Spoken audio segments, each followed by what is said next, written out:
From New York, this is Democracy Now! 270 million people are marching towards starvation. Failure to address their needs will cause a hunger pandemic which will dwarf the impact of COVID.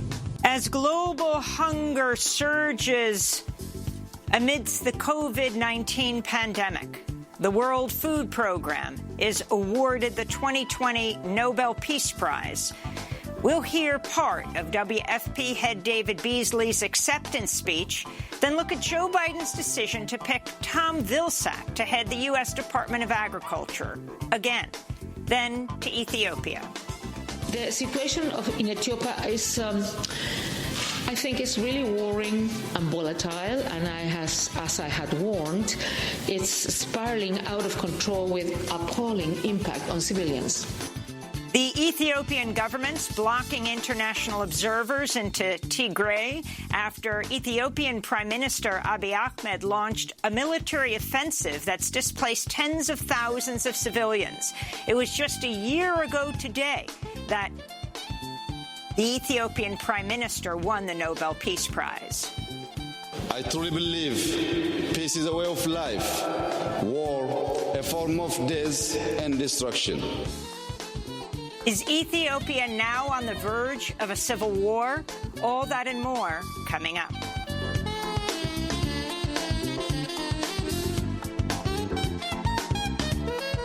Welcome to Democracy Now!, democracynow.org, The Quarantine Report. I'm Amy Goodman. The United States recorded 3,124 COVID-19 deaths Wednesday, shattering every daily world record since the pandemic began. 107,000 people across the United States are hospitalized with the disease, also a record, and more than 220,000 new infections were reported in just 24 hours. More than a third of U.S. residents live in areas where intensive care units have either filled to capacity or are running critically short of ICU beds. Forecasts published by the Centers for Disease Control and Prevention predict as many as 23,000 new COVID-19 hospitalizations a day could follow the Christmas holiday weekend unless public health measures like social distancing and mask wearing are widely adopted. In Alabama, former Republican State Senator Larry Dixon died Saturday of COVID-19 at the age of 78. His widow, who also tested positive, reported her husband's last words were, "We messed up. We let our guard down. Please tell everybody to be careful. This is real. And if you get diagnosed, get help immediately," he said, and then died. On Capitol Hill, the House of Representatives approved a one-week extension of federal funding in order to give more time for lawmakers to reach agreement on a coronavirus relief bill. Senate Republicans have failed to pass a new stimulus package since the House passed the $3 trillion HEROES Act last May. Germany reported 25,000 coronavirus infections Wednesday, a record, with over 1,000 deaths in just the past 2 days. Chancellor Angela Merkel pleaded with Germans to limit social contacts over the holidays as she called for a new lockdown to stop the spread of COVID-19. Es tut mir leid, aber es tut mir wirklich im Herzen leid. It hurts me. It really aches in my heart. But if the price of these niceties is that our fatalities are now at 590 people a day, then this is not acceptable. And so we have to tighten this. The German chancellor's plea came as several European countries hard hit by a fall wave of COVID-19 have shown significant progress flattening their infection curves after reimposing tough new lockdown measures. In the United Kingdom, regulators have warned hospitals against administering the Pfizer-BioNTech COVID-19 vaccine to people with a history of strong allergies after 2 people had reactions to their jabs on Tuesday, the first day of vaccinations in Britain and Northern Ireland. The UK has enough doses of Pfizer's vaccine for 800,000 people and has ordered enough to vaccinate 20 million more people. Meanwhile, Canada's approved Pfizer's vaccine vaccine and could begin immunizations as soon as next week. In the U.S., a Food and Drug Administration Vaccine Advisory Committee is holding an all-day meeting today to review the Pfizer vaccine. Depending on how the committee votes, the first U.S. doses could be delivered on Friday. Here in New York, Governor Andrew Cuomo promised state officials will not share the immigration status of vaccine recipients with the federal government. Cuomo said, quote, if undocumented people don't get vaccinated, it compromises their health and it compromises the whole program, unquote. In the United Arab Emirates, health officials say a large clinical trial of China's Sinopharm vaccine shows the two-dose vaccine is 86% effective at preventing COVID-19 and appears entirely effective at preventing severe disease. Public health officials reviewing the claims caution they need more information about how the vaccine trial was conducted. Attorneys general from 46 states joined the Federal Trade Commission Wednesday in a pair of antitrust lawsuits against Facebook, saying the social media giant used its monopoly power to crush smaller rivals and snuff out competition. The lawsuits call on Facebook to spin off WhatsApp and Instagram and are demanding limits on future mergers and acquisitions by Facebook. New York Attorney General Letitia James announced the state's lawsuit Wednesday.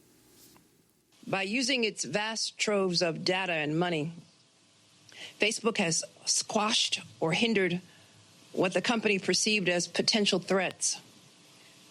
They've reduced choices for consumers.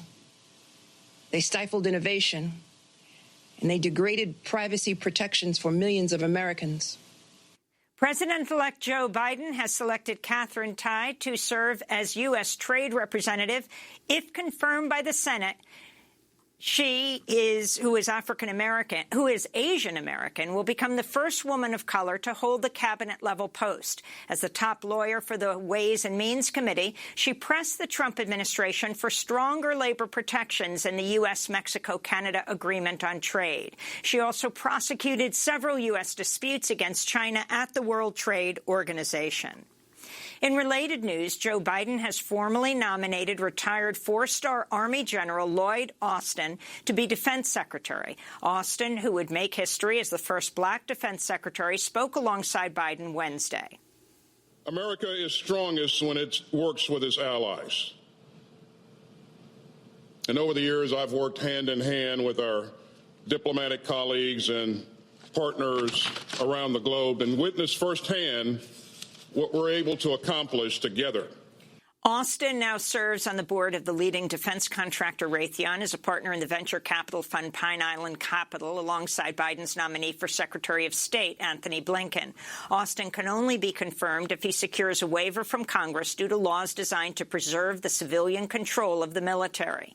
Several Democratic senators, including Richard Blumenthal, Tammy Duckworth, John Tester, and Elizabeth Warren, have indicated they would oppose granting a waiver to Austin. Blumenthal said, quote, a waiver of the 7-year rule contravenes the basic principle that there should be civilian control of a non-political military, unquote. 3 years ago, 17 Democratic senators voted against giving a waiver to General James Mattis when he was nominated by President Trump.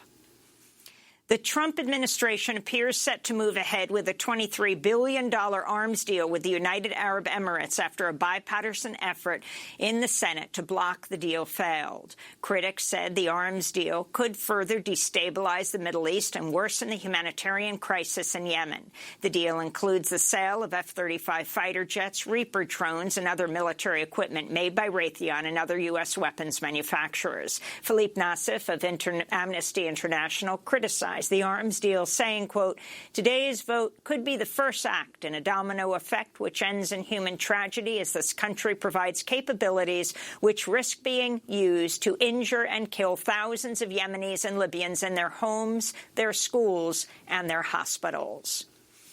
In Iraq's Kurdistan region, at least 8 people have been killed over the past week as security forces clamp down on protests over unpaid salaries. The semi-autonomous region is facing a financial crisis tied to corruption and a plunge in oil prices due to the COVID-19 pandemic.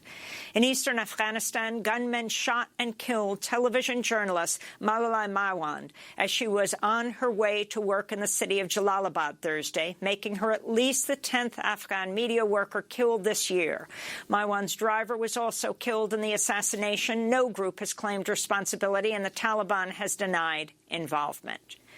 In Ghana, the incumbent president, Nana Akufo-Addo, was announced the winner of a contested election, which has led to at least 5 people being killed in related violence since Monday. Earlier today, Ghana's opposition rejected the election results and vowed to take steps to overturn it. It was the 3rd time President Akufo-Addo faced off against former President John Mahama for the presidency. The National Oceanic and Atmospheric Administration, NOAA, warns in a stark new report that greenhouse gas emissions have radically transformed the Arctic in just the last 15 years. The 2020 Arctic Report Card warns of dwindling sea ice, accelerating Arctic wildfires, summertime temperatures topping 100 degrees Fahrenheit, and rapidly melting permafrost that's releasing vast quantities of heat-trapping methane gas. On the whole, the Arctic is warming 3 times faster than the rest of the globe. The state of New York has announced plans to divest its $226 billion retirement fund from most fossil fuel companies. The New York State Common Retirement Fund is the 3rd largest public pension fund in the United States. New York State Comptroller Tom DiNapoli said the fund would divest from the riskiest oil and gas companies by 2025 and decarbonize by 2040. The decision follows years of organizing by the Divest New York campaign, which was launched after Hurricane Sandy.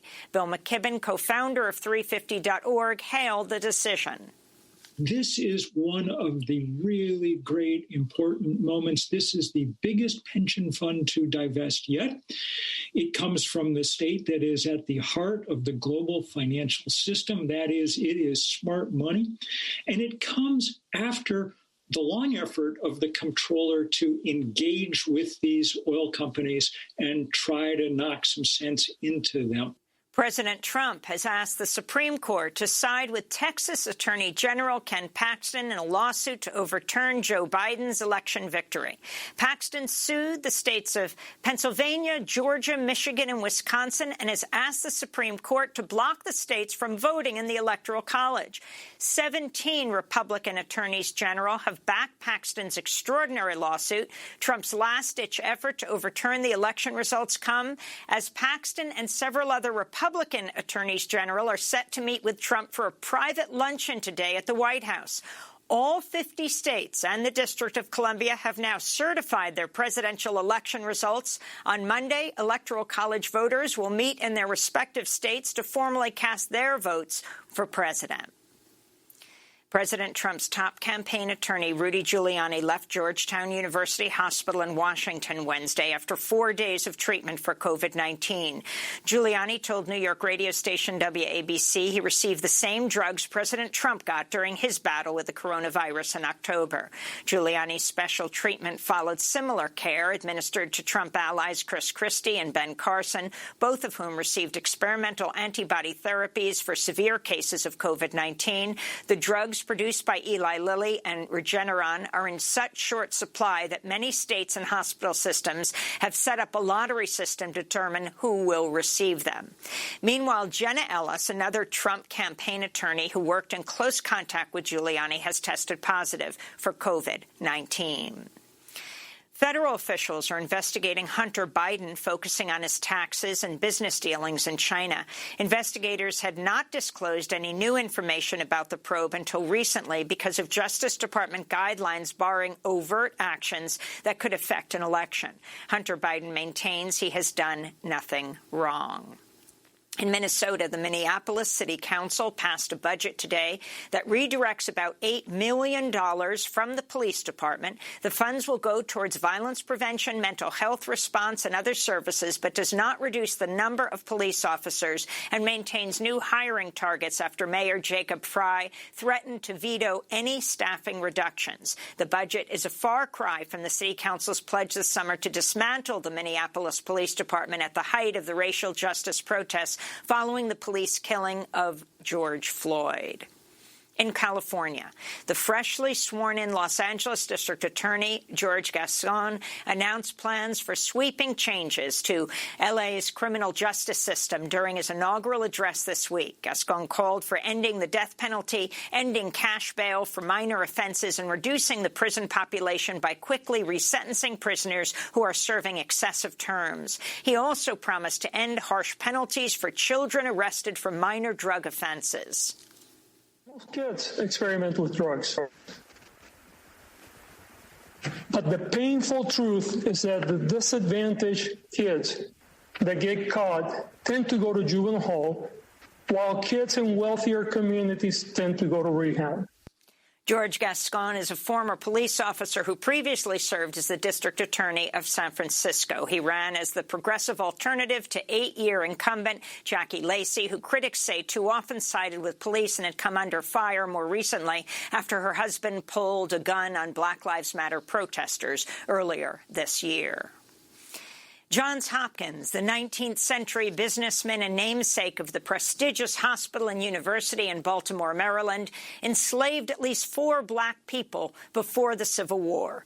The revelation made by school officials this week was based on newly unearthed census documents and counters the popular narrative that Hopkins was an abolitionist. In other education news, Connecticut has become the first state to require high schools offer courses on African-American, Black, Puerto Rican and Latinx studies starting in 2022. Connecticut Governor Ned Lamont said, quote, increasing the diversity of what we teach is critical to providing students with a better understanding of who we are as a society and where we are going, he said. And in breaking news, a judge in Lebanon has charged Lebanese caretaker Prime Minister Hassan Diab and 3 former ministers with negligence in connection with the devastating August 4th explosion at the port of Beirut. The explosion killed over 200 people, injured 7,000, and left more than 250,000 Beirut residents homeless.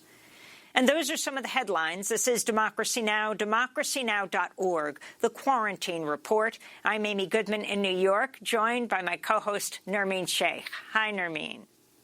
Good morning, Amy, and welcome to our listeners and viewers around the country and around the world. Well, just before our live broadcast today, the World Food Program received the Nobel Peace Prize in an online ceremony due to COVID-19 restrictions for what the Nobel Committee described as its efforts to combat hunger, for its contribution to bettering conditions for peace and conflict-affected areas, and for acting as a driving force in efforts to prevent the use of hunger as a weapon of war and conflict, unquote. The World Food Program is the world's largest humanitarian organization dealing with hunger and food security. It's now warning the combination of conflict, climate crisis, and COVID-19 could push 270 million people to the brink of starvation. The executive director, the former South Carolina Governor David Beasley, accepted this year's Nobel Peace Prize award on behalf of the organization from its headquarters in Rome. On behalf of the Secretary General of the United Nations, Antonio Guterres, our board, our sister agencies, our incredible partners and donors, and on behalf of 19,000 peacemakers at the World Food Program, including those who came before us and especially those who died in the line of duty and their families who carry on, and on behalf of the 100 million people we serve, to the Norwegian Nobel Committee, thank you for this great honor. Also, thank you for acknowledging our work of using food to combat hunger, to mitigate against destabilization of nations, to prevent mass migration, to end conflict, and to create stability and peace. We believe food is the pathway to peace. I wish today that I could speak of how working together we can end world hunger for all the 690 million people who go to bed hungry every night. But today, we have a crisis at hand. This Nobel Peace Prize is more than a thank you. It is a call to action. Because of so many wars, climate change, the widespread use of hunger as a political and military weapon, and a global health pandemic that makes all of that exponentially worse, 270 million people are marching towards starvation. Failure to address their needs will cause a hunger pandemic which will dwarf the impact of COVID. And if that's not bad enough, out of that 270 million, 30 million depend on us 100% for their survival. How will humanity respond? What tears me up inside is this. This coming year, millions and millions and millions of my equals, my neighbors, your neighbors, are marching to the brink of starvation. We stand at what may be the most ironic moment in modern history. On the one hand, after a century of massive strides in eliminating extreme poverty, today those 200 million of our neighbors are on the brink of starvation. That's more than the entire population of Western Europe. On the other hand, there's $400 trillion of wealth in our world today. Even at the height of the COVID pandemic, in just 90 days, an additional $2 trillion of wealth was created. And we only need $5 billion to save 30 million lives from famine. What am I missing here? A lot of my friends and leaders around the world have said to me, you've got the greatest job in the world, saving the lives of millions of people. Well, here's what I tell them. I don't go to bed at night thinking about the children we saved. I go to bed weeping over the children we could not save. And when we don't have enough money, nor the access we need, we have to decide which children eat and which children do not eat, which children live, which children die. How would you like that job? Please, don't ask us to choose who lives and who dies.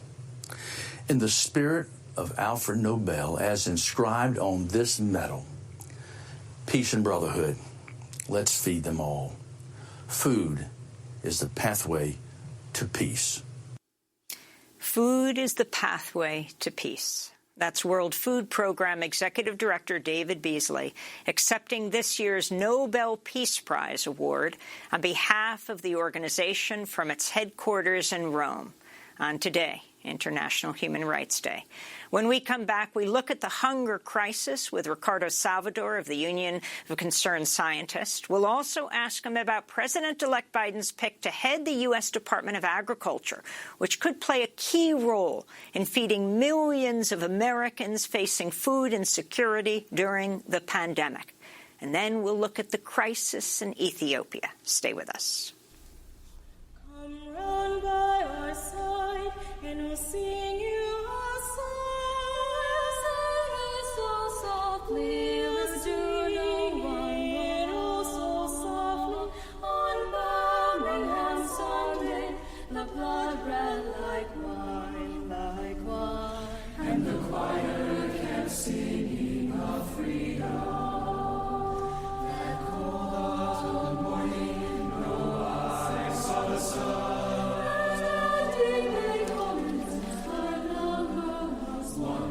At an old Baptist church, there was no need to run, and the choir kept singing of freedom, oh freedom. The clouds, they were gray, and the autumn winds blew, they blew, and Denise laid bare of the number to two. The falcon of death was a creature. Richard Farina's Birmingham Sunday, performed by the University of California Riverside Chamber Singers, arranged for chorus by Gene Glickman. Lifelong activist and music professor, Gene passed away last weekend at the age of 86. This is Democracy Now!, democracynow.org, the Quarantine Report. I'm Amy Goodman with Nermeen Sheikh. We look now at the growing hunger crisis and how the World Food Program, this year's Nobel Peace Prize recipient, projects 270 million people may be pushed to the brink of starvation amidst the combination of conflict, climate crisis, and COVID-19. Here in the United States, the group Feeding America predicts more than 50 million people in the country could experience food insecurity before the end of the year, including 1 in 4 children. We're joined now by Ricardo Salvador, Director of the Food and Environment Program at the Union of Concerned Scientists. Welcome to Democracy Now! It's great to have you with us. Can you start, Ricardo, by responding to the World Food Program winning the Nobel Peace Prize today and the comments of its director, David Beasley, saying food is the pathway to peace? Yeah, well, first of all, this is a very apt recognition for the organization. However, I think that Executive Director Beasley would also agree that the best circumstance would be that there be no need for an organization like the World Food Program. What it is doing is heroic because it's essentially delivering emergency food to populations that have no recourse. But we really need to be asking ourselves, how is it that in the 21st century, when the planet as a whole is producing almost half again as much in terms of calories that we need to feed everyone, that there are some people that are in such dire circumstances as he described. So we must always do that work. We must support that work. We must congratulate the people that devote their lives to do that. But I think a more important calling is actually to prevent the incidence of hunger on the planet, which is entirely doable. And to your question, the formula that food is the way to derive peace actually should be more properly understood in reverse. The answer to my question of why we have so many hungry people on the planet when there is no need for that is that it is a deliberate decision that some human beings make in order to appropriate the resources of others, or as in the case of one of the hotspots on the planet right now for hunger, which is Yemen. It was a deliberate strategy to disrupt the food system, specifically to weaken the country in the pursuit of the war between proxies, Saudi Arabia and Iran. And so it's important to remember that hunger does not always happen because of natural disasters, which is a mental model that most of us fall back upon. It is often the result of things that we actually do to each other deliberately. Ricardo, also today when Beasley was speaking, the head of the World Food Program, he said that food is the pathway to peace. He's also pointed out in a piece in The Guardian that even before the pandemic, in 2019, twice as many children died of malnutrition and hunger than have died in total from the pandemic so far. That is, over 3 million children died last year from hunger and malnutrition. Can you talk about what you think the underlying causes of this are? You hinted at it earlier. What are the problems with the global food system that creates this kind of systemic hunger in certain places? Yeah, I'd be happy to lay that out. The most important thing to understand about the modern food system is that it is a creation of about the last 70 years, and it is a business model. It is a wonder of global logistics, and it is not a philanthropy. It costs a great deal to invest in the production, the processing, the distribution, the transportation, logistics, all of the blinking lights that make it so that for those of us that have economic and political power, that food system can serve our needs. It literally can deliver on our whims in an instant. Most of us, per deliberate strategy of the food system, are just within arm's reach of anything that it can manufacture and deliver. But note the qualifications that I just described. You need to have economic and political power in order to make that food system serve you. Now, that system does not serve everyone. When we cite statistics like the ones that we've been hearing this morning about the millions who are hungry, another way of hearing that is to say the global food system that relies on wealthy people to be able to interact with it actually does not serve hundreds of millions of people on the planet. And the reason why these people are not served is that You provide your food in one of two ways. It's very simple. You either grow it and produce it for yourself, meaning that you have access to land and you can apply your labor and entrepreneurship to produce your own food, or else you generate cash income from some other activity and you interact with a global food system that does it all for you. If you're hungry, then it means you have no access to land, or else you're not able to apply your entrepreneurship to produce your own food. And you also don't have access to the capital, to the cash that's required to be able to interact with the food system. So the questions are, why is it that some people are not able to produce in their own backyards, on their own land, enough to feed themselves? And the answer to that is that often it's the folks interacting with the food system, that second category of people that I've mentioned, that are the explanation. Those of us that enjoy cocoa, coffee, tea, the products of most of the tropical part of the world are actually utilizing tropical land, are actually utilizing the resources of other people. In our mind, we believe in such theories as comparative advantage. We're actually trading for these artifacts. But in fact, what is happening is that most of the time we're appropriating the resources of very vulnerable, economically desperate people that are not able to fight back against millionaires that are investing in land leases in order to produce industrial crops such as jatropha for biofuels, or to produce the luxury crops of the global north.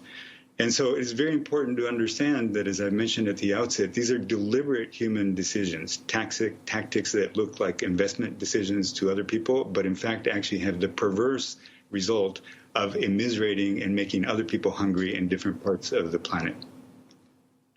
Ricardo, could you talk about that actually in the context of what David Beasley also said, these staggering figures, $400 trillion of wealth in the world today, an additional $2.7 trillion added over just 90 days at the height of this pandemic. The connection between inequality and the kind of resource appropriation that you've been speaking of. Yeah. I'll add a few more statistics to that. So, for instance, globally, the value of the food system approaches $5 trillion. It is a very high value add business proposition to take the raw products that most of us wouldn't know what to do with. So, for instance, raw corn, raw soybean, or livestock on the hoof, and turn that into the edible bites that most of us expect from the food system that we're accustomed to. Those of us that have only known the food system of the last 70 years know only those edible bites by and large. And so it's a very profitable system, and that nearly $5 trillion that I've described says things are going to stay this way. And so this means that people on the planet who are displaced, who formerly own land and produce for themselves, but have been displaced for banana plantations, for cocoa plantations, for tea plantations, for bioenergy plantations, and so on. These are populations of people that do not have the political power, often don't enjoy the support of their own governments in order to assure their food sovereignty and their own well-being. Prime example of this is the continent of Africa. The majority of us are accustomed to grab for a stereotypical image of somebody suffering from hunger by going on to the internet and finding images of desperate people on the African continent. We're conditioned by those images to think of the continent as a basket case when it comes to economic development and to agricultural production. The continent of Africa not only could feed itself, it is currently producing more calories than needed to feed its own population. Just one country, Sudan, could be a breadbasket for the entire continent. But what is actually occurring is that governments are making land lease deals with foreign companies or other nations, namely China, so that the production of Africa is literally appropriated to meet the needs of other countries that have the capital to compete for that land and for the production of that land against the interests of native Africans. And so this is just another instance of the principle that I keep repeating, that hunger does not just happen to people. It isn't just that climate change has occurred. It isn't just that there's been a temporary catastrophe such as a typhoon, a hurricane. It is that we deliberately make decisions to deprive other folks of the factors of production that they require to take care of one of their prior needs, which is to provide for their nourishment. So it's a matter of power. It's a matter of whether there's actual democracy for people to be able to fight for their own rights, within their own countries. And so the abstract notion of hunger can be translated into very deliberate power plays that we all can interact with, that we all can shift. Ricardo Salvador, what can the pandemic teach us about treating hunger? Well, the pandemic is an instance of a disruption that has been global in this particular instance. But let's go to one of the hotspots of hunger in the world right now that I've mentioned already, the country of Yemen. It is a civil war that is a proxy war being fought by Iran and Saudi Arabia. It has gone on for 5 years. The United States is a part of this war on the side of Saudi Arabia, backing Saudi Arabia, providing armaments, providing moral justification. It is a country that would not be able to provide for its own food. It is primarily a desert country, so 80% of its food is imported. If you disrupt the economic system there, as the war had done prior to the pandemic, then that means that people are going to be vulnerable. There will be no actual flow of food.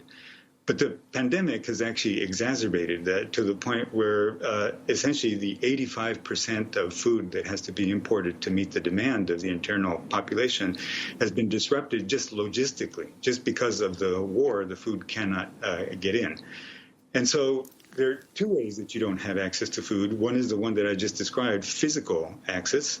And I've given you an example of a place where decisions made by people, let's go to war and let's specifically disrupt the food system of Yemen so that it can be vulnerable and we can win the war there.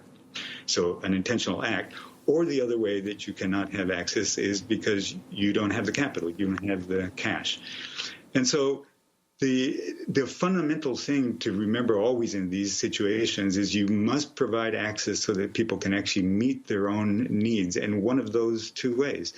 The pandemic itself has actually exacerbated existing vulnerabilities all over the planet, where people were on the razor's edge of food sovereignty and survivability. Often this has tipped them over the edge. And it has occurred not only in the global south, it is actually something that exists within the global north. So there are populations the size of, Sudan, 50 million total population. That is the number of food insecure people embedded within the United States. I wanted to look now, speaking of the United States, at how President-elect Joe Biden's pick to head the U.S. Department of Agriculture, the USDA, could play a major role in that issue of hunger, feeding millions of Americans facing food insecurity during the pandemic, and how the incoming administration responds to the climate crisis. Ricardo Salvador, you recently co-authored an op-ed in the New York Times headlined, "Goodbye USDA, Hello Department of Food and Well-Being." You wrote this before Biden's pick former Iowa Governor Tom Vilsack as his Secretary of Agriculture, instead of Ohio Congressmember Marcia Fudge, who he chose to head Housing and Urban Development. Environmental and civil rights groups had urged Biden to pick Fudge, who's African-American, to head the USDA, citing her dedication to preserving its anti-hunger programs like SNAP, that Supplemental Nutrition Assistance Program, which makes up about half the budget. As many as 1 in 4 Americans use at least one of USDA's food aid programs. Fudge's supporters included South Carolina Congressman Jim Clyburn, another key backer of Biden during the primaries, who said, quote, "It's one thing to grow food, but another to dispense it. And nobody would be better at that than Marcia Fudge." But Biden chose Vilsack, who became CEO of the U.S. Dairy Export Council after he left government, a group backed by the dairy industry. If you, Ricardo Salvador, could talk about the significance of the USDA and what has been Vilsack's role. I mean, he ran it throughout the Obama 2-term tenure. Yeah. Well, the first note that I should make is that it's been reported widely in the media that will be the pick of the administration. I want to note that there's been no official announcement of that, so that there's still hope that that decision could be influenced. But to your point, there would be implications of this.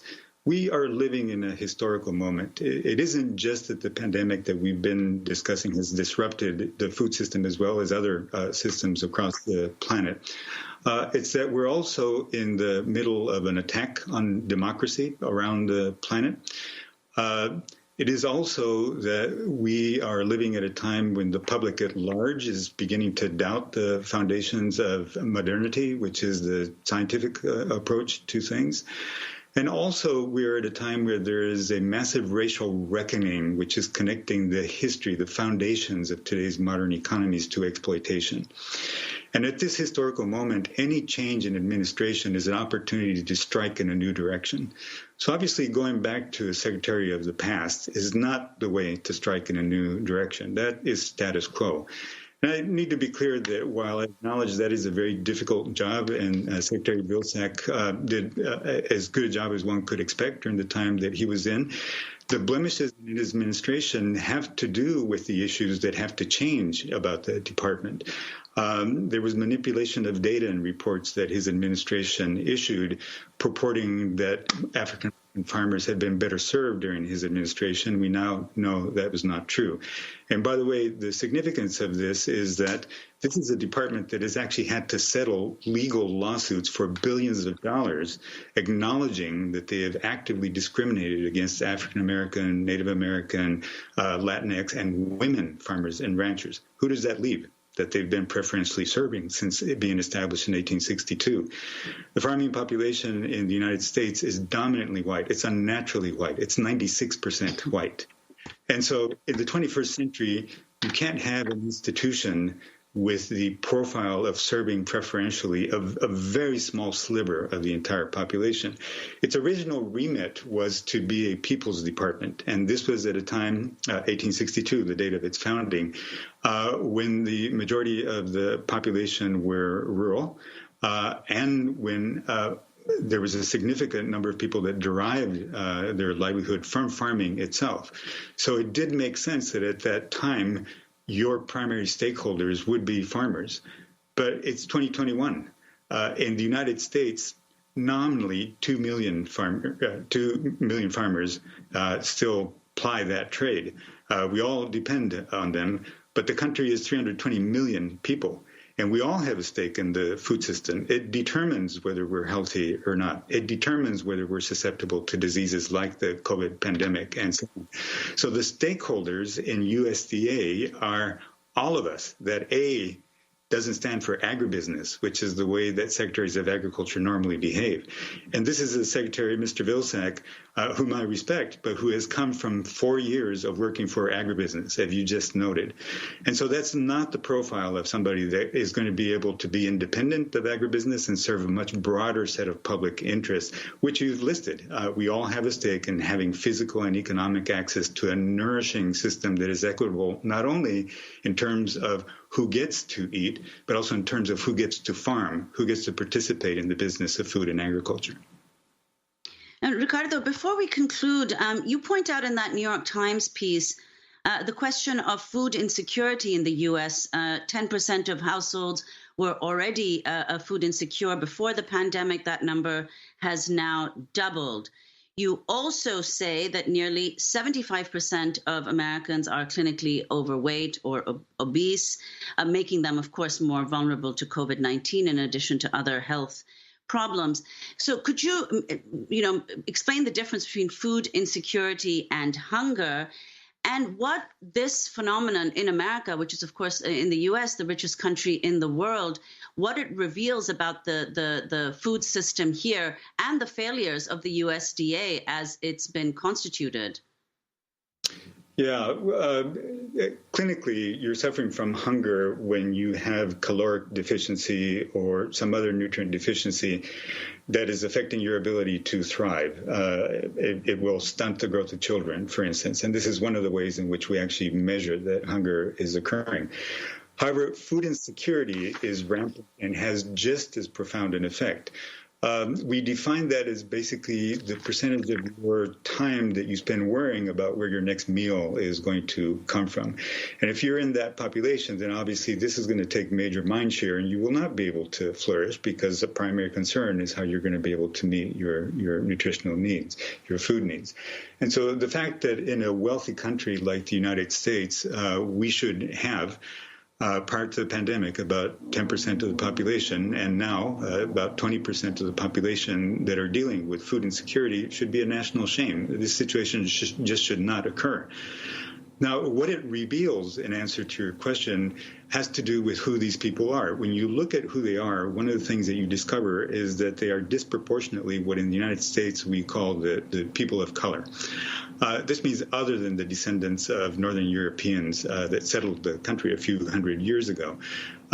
Just to summarize almost glibly a lot of history, what this population distribution represents is that the modern structure of the nation, its laws, its government, its business models, were essentially set up for those settlers and their descendants, and everybody else here has a history of either having been here and being displaced or else having been brought here in order to perform brutal menial labor. And so some set of the population over generations has been having access to land, access to government programs, access to credit, access to the best education, and building their wealth and well-being. And another set of the population has experienced exactly the opposite of that, being driven off of land, their ancestors experiencing genocide, people not having access to government programs, to loans, credits, to real estate. They only get access to second-rate education. And so therefore what that means is they are losing wealth across the generations. So if you go back to the formula for hunger that I described earlier, this tracks poverty. And so the poor people in the United States are disproportionately people of color. The white poverty rate in the United States, again, prior to the pandemic, runs about 9%. The poverty rate among people of color in the United States is double of that, at least double of that. And so this is where you find primarily the majority of the hungry people in the United States. It has to do with the history of the nation. And as I mentioned earlier, we're living at a moment in racial reckoning, and we need to overcome that history by directly addressing the inequities that make some of us poor and therefore make some of us especially susceptible to food insecurity and to hunger. I'll just repeat. These are the results of actual human decisions to appropriate somebody else's land, to kill people, to drive them into reservations, to enslave people, to make some people who are essential for the food system to work undocumented so that we can exploit them and abuse them. And these are things that we can change and that we must change. Well, this is an ongoing conversation. And Ricardo Salvador, thanks so much for being with us, Director of the Food and Environment Program at the Union of Concerned Scientists. Recently co-authored an op-ed in the New York Times, which we will link to, headlined, "Goodbye USDA. Hello, Department of Food and Well-Being." Up next, our guest says Ethiopia is on the verge of a civil war. We'll talk about what's happening in the Tigray region. Stay with us. We are playing Midnight Mary. My turn to sleep in the cemetery. The last flicker of this lighter is the only flame I have. My parents think I'm sleeping at Jackie's. Her parents think she's sleeping at mine. It's a year before my dad will leave, and my mom will wear sunglasses all the time. I'm not afraid of seeing ghosts in the night. I'm not afraid of the boogeyman running his hands down my spine. I'm only afraid of the kind of darkness that doesn't end. When the Sun Comes Up by Greta Morgan. This is Democracy Now!, the Quarantine Report. I'm Amy Goodman with Nermeen Sheikh. A year ago today, the Ethiopian Prime Minister Abiy Ahmed was awarded the Nobel Peace Prize for ending the 2-decade state of war between Ethiopia and Eritrea, with many hailing a new era of peace in the region. We turn now to look at how just 1 year later, Abiy Ahmed's military has displaced tens of thousands of civilians in the ongoing military campaign in the northern Tigray region. Thousands have died since Ethiopia declared war on the Tigray People's Liberation Front more than a month ago. At least one massacre has been reported. Earlier this week, Ethiopia rejected calls for an independent investigation into the violence, with a top government official saying Ethiopia, quote, doesn't need a babysitter. This comes amidst a communication blackout, and as Ethiopia admitted federal troops fired at and detained UN workers in the northern Tigray region for attempting to enter areas they say are forbidden. On Wednesday, the UN High Commissioner for Human Rights, Michelle Bachelet, spoke out about the conflict, describing, quote, gross human rights violations. The situation in Ethiopia is, I think, is really worrying and volatile, and as I had warned, it's spiraling out of control with appalling impact on civilians. In the Tigray region itself, fighting is reportedly continuing, in spite of government claims to the contrary. Elsewhere in Ethiopia, there are numerous reports of ethnic profiling of Tigrayans, including in Addis. We have reports of dismissal from jobs, including in the civil service, harassment of Tigrayan journalists, and hate speech against Tigrayans. Well, for more, we go to London, where we're joined by Ewala, Associate Professor at Keele University School of Law in the United Kingdom, Global Fellow at Princeton University. In 2019, he nominated Abiy Ahmed for the Nobel Peace Prize. His recent piece in Al Jazeera is headlined, How Abiy Ahmed's Ethiopia First Nationalism Led to Civil War. Welcome to Democracy Now! It's great to have you with us. You have changed your views in this last year of the man you nominated for the Nobel Peace Prize, who won it last year. Can you talk about the situation? The New York Times headline today on the front page says, finish him. Ethiopians on the run describe ethnic slaughter. Talk about what's happening. Yeah, it's unfortunate that Ethiopia, over the course of the last 2 years, moved from a moment of a very high degree of hope and optimism, a vision of transformation, into a total civil war that threatened to destabilize not only the country but also the broader Horn of Africa region.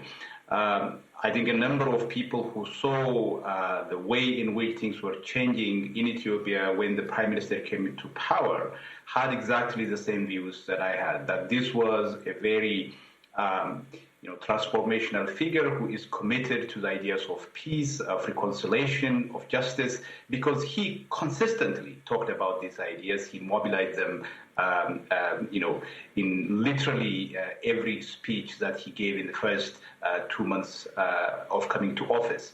And the, I think, commitment that he made to strike a deal of some sort with Eritrea to end the war, at that time, most of us thought that that was a very bold and revolutionary move that deserved recognition of some sort. But obviously there were, I think, with the benefit of the insight, we can say that there was a lot that we didn't know. There was a lot that I think the Prime Minister himself wasn't quite clear about in terms of some of the structural challenges and uncertainties facing the country. And I think the fact that an ideological and political difference between himself and his regime and the Tigray People's Liberation Front led to this war, I think, shows that it wasn't clear whether the Prime Minister actually had, as a principle, a policy of ruling out war and violence as a means of settling political dispute.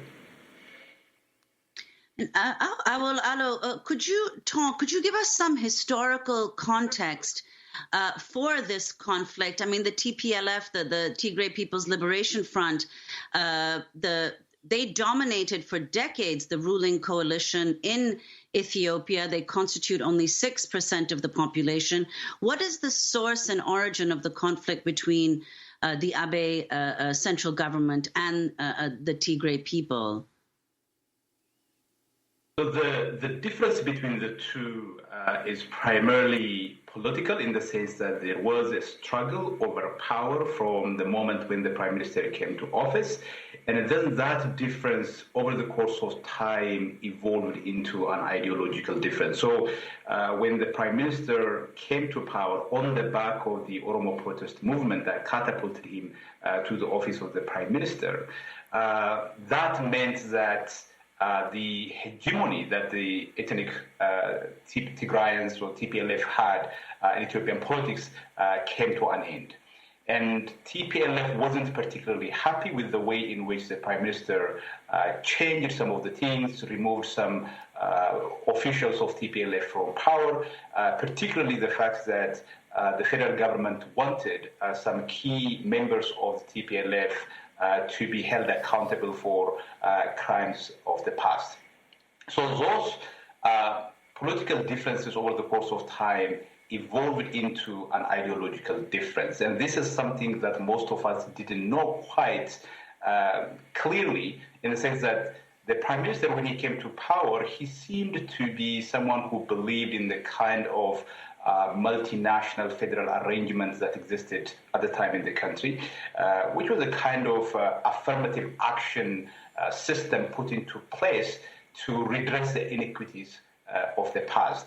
But as time progressed, as he consolidated more and more power, he signaled an intention to centralize power, to move towards a more unitary kind of system where regional governments, regional states would have less and less authority compared to the center. Now, TPLF, having been pushed from the center and now at the regional level, they wanted regional autonomy. So the fact that regional autonomy is threatened gave the TPLF an ideological kind of path in terms of taking on the federal government, because that is something that is supported by the vast majority of Ethiopia's people in the south, particularly the Oromos. So that is where the conflict between the two took on an ideological form. And then over the course of time, the Prime Minister dissolved the then ruling coalition, created his own party. The coalition that he dissolved is a coalition that is constituted of 4 ethnic-based parties. The party that he established in place of that coalition is what we may call a pan-Ethiopian party that does not have ethnic distinction within it. But it's a party at the same time that is incompatible with some of the predominant mode of political organizing and mobilization that existed in the country. So many people raise questions as to the viability of that kind of structure, at least, especially its ability to win a democratic election. So when the Prime Minister established that new party, TPLF refused to join that party, and then the Prime Minister removed a few individuals who were part of his cabinet from TPLF from the cabinet. And then the Prime Minister, some months later, decided to postpone the election.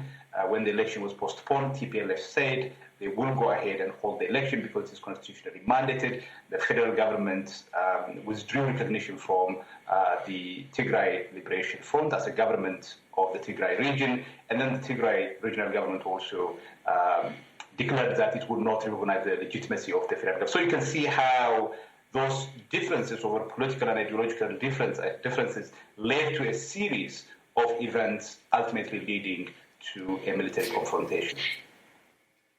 Now, right now, of course, we're in the midst of the COVID-19 pandemic. Could you talk about what the effect of the ongoing conflict has been on the healthcare system in the Tigray region? And of course, the fact that the highest profile Tigrayan abroad is the present head of the World Health Organization, Dr. Tedros, who has been accused by Ethiopia's military chief of siding with the Tigray region. I think, fortunately, the pandemic doesn't seem to be having the same level of impact that it is having here in the western part of the world. Mainly because this has to do with data issues, and this is a broader debate as to why the pandemic is not having the same impact in Africa as it is in the northern hemisphere. But the pandemic itself is really not something that is discussed much in the public domain. But the fact that this war has been prosecuted in the midst of a complete information blackout, and the fact that the hospitals and health centers in the Tigray regional states have not received any supplies and have been running out of emergency supplies, I think that is certainly having a considerable impact on the ability of health providers to provide to care for those who are badly in need, and that is the view that is being expressed by humanitarian agencies working specifically on healthcare issues, including the ICRC. Alo, we're going to have to leave it there, but we will certainly continue to follow the situation. Alo, Associate Professor at Keele University School of Law, speaking to us from London. This is Democracy Now! I'm Amy Goodman with Nermeen Sheikh. Be safe, wear a mask.